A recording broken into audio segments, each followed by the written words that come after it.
Hello, my fellow YouTubers. This is my solar panel sitting on the ground. It's in the shade right now. I got this little, I believe it's a 24 volt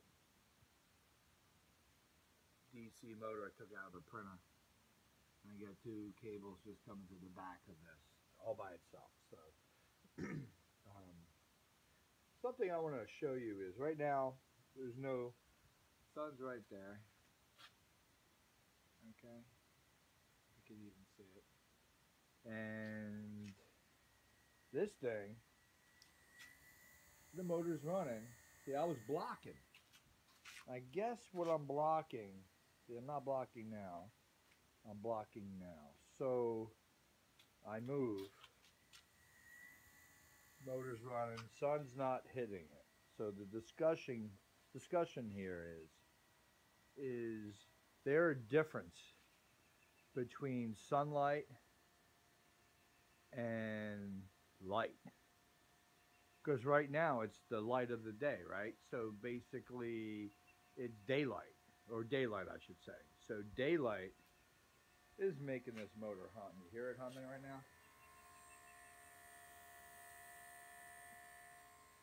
Let me walk back in front of it.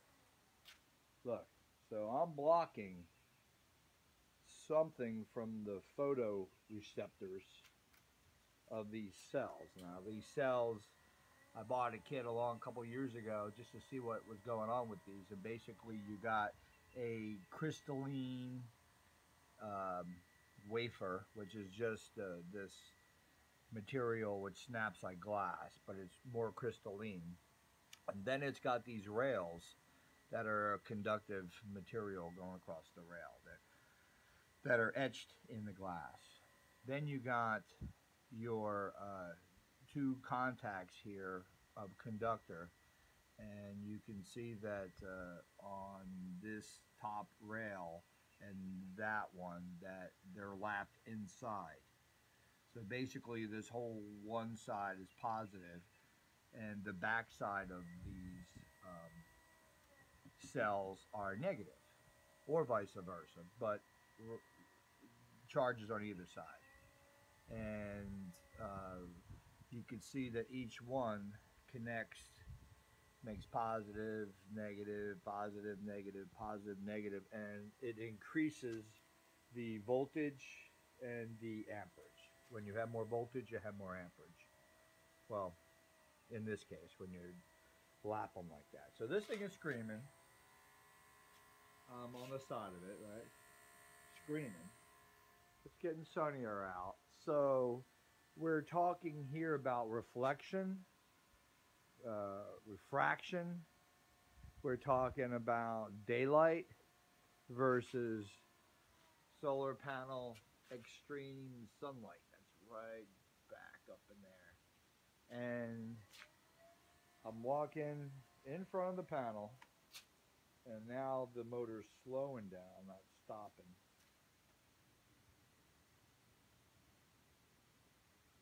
Still barely turning, huh?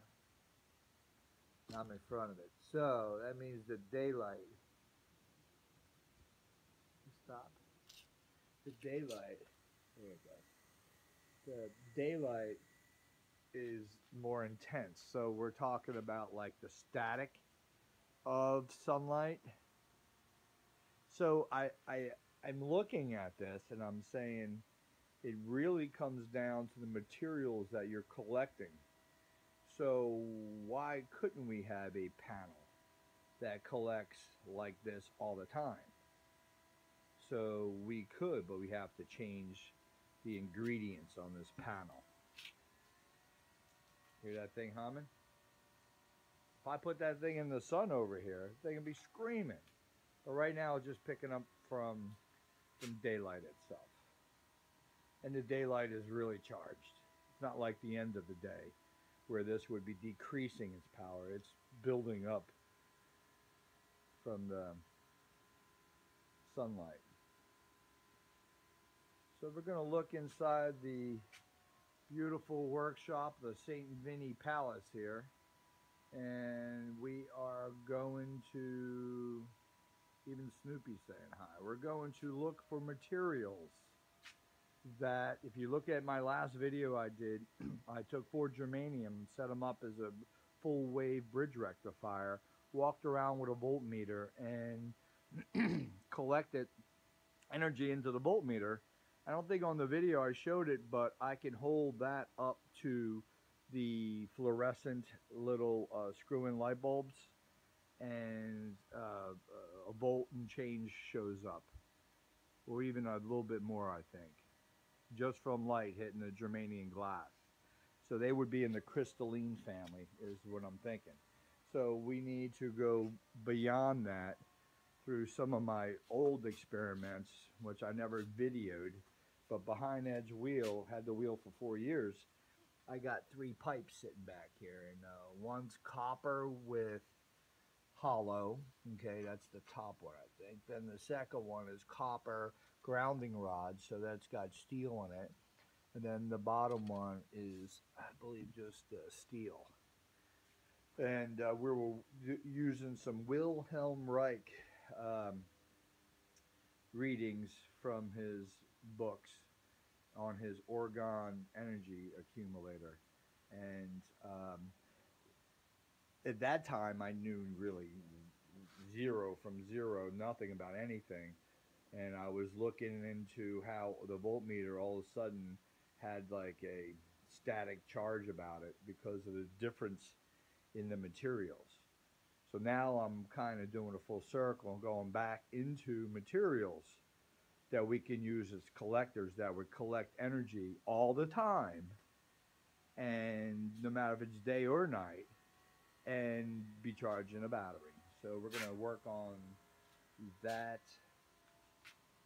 theory with that idea of it's all about the materials that you can use for collection. Because right now, like I explained to you on those